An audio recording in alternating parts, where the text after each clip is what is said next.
ఎక్కడ ఇద్దరు ముగ్గురు చేరి ఆయన నామములో స్తుతిస్తారో అక్కడ ఎవరుంటారు చెప్పండి. దేవుడు ఉంటాడు గనుక ఇది దేవుని సన్నిధి, దేవుడు ఉండేటువంటి స్థలము గనుక అందరం కూడా సంతోషముగా, ఉత్సాహముగా, ఉజ్జీవముగా మనకున్నటువంటి ప్రతి బాధలు, శ్రమలు, కష్టాలు, వేదనలు అన్నీ కూడా మనము విడిచిపెట్టి దేవుని వైపు మనం చూసినప్పుడు ఆయనే మనకు ఆధారము, ఆశ్రయము, నమ్మదగిన సహాయము గనుక అదేవాతి దేవుని మీదే మన హృదయము, మన తలంపులు, మన ఉద్దేశాలన్నీ కూడా ఆయన మీదే ఉంచినట్లయితే ఆ దేవుడు మనల్ని ఆదరించే దేవుడు. ఈ లోకంలో ప్రియులారా, మనుషులు ఎవరైనా సరే చనిపోయినప్పుడు మనం వెళ్ళి వాళ్ళని ఏదో ఓదార్చుదామని వాళ్ళ ఇంటి దగ్గరికి వెళ్ళి మాటలు చెబుతాము, కానీ కొంతసేపు చెప్పిన తర్వాత మన దావన మనము వెళ్ళిపోతాము. వారి బాధలు వారికి మిగిలే ఉంటాయి. కానీ వారిని ఆదరించే వాళ్ళు ఎవరు? ఓదార్చేవాళ్ళు ఎవరు చెప్పండి? దేవుడే. అందుకే వాక్యం సెలవిస్తుంది, నీ వాక్యము నన్ను ఏం చేస్తుందంట? బ్రతికిస్తుంది, బాధలలో నెమ్మదిస్తుంది. పిల్లరా, మనం గమనించినట్లయితే సుగుణమ్మ గారు మృతి చెంది ఉన్నారు కనుక ఇక ఆమెకి ఎలాంటి సంబంధం లేదు ఈ లోకంలో. మనం ఎంత కృంగిపోయినా, ఎంత బాధపడినా, ఎంత ఆలోచించినా అది అంత కూడా వ్యర్థమే.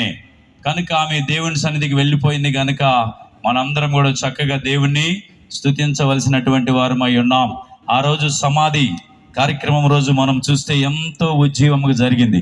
ఇది నిజంగా మరణమైనటువంటి దినమేనా అన్నట్టుగా లేదు, అక్కడ ఏదో ఉజ్జీవ సభలు జరుగుతున్నట్టుగా ఉన్నది. అందరూ కూడా సంతోషముగా, ఉత్సాహముగా అక్కడ ఉండటం జరిగింది పిల్లరా. కనుక ఈ లోకములో ప్రతి ఒక్కరు కూడా వెళ్ళవలసిందే.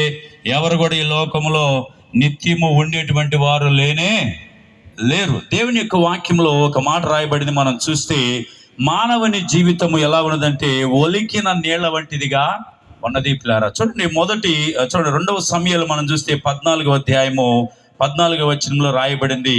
నేను యొక్క మాటలు చెప్పి మిమ్మల్ని అందరూ కూడా ఆ ఓదార్చాలని ఆశపడుతున్నాను. చూడండి, ఒకసారి మనం గమనిస్తే 2వ సమయాలు 14వ అధ్యాయము 14వ వచనం చూద్దాం.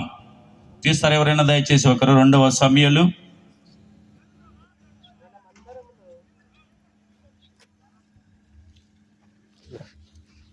14వ అధ్యాయము 14వ వచనం. మనమందరము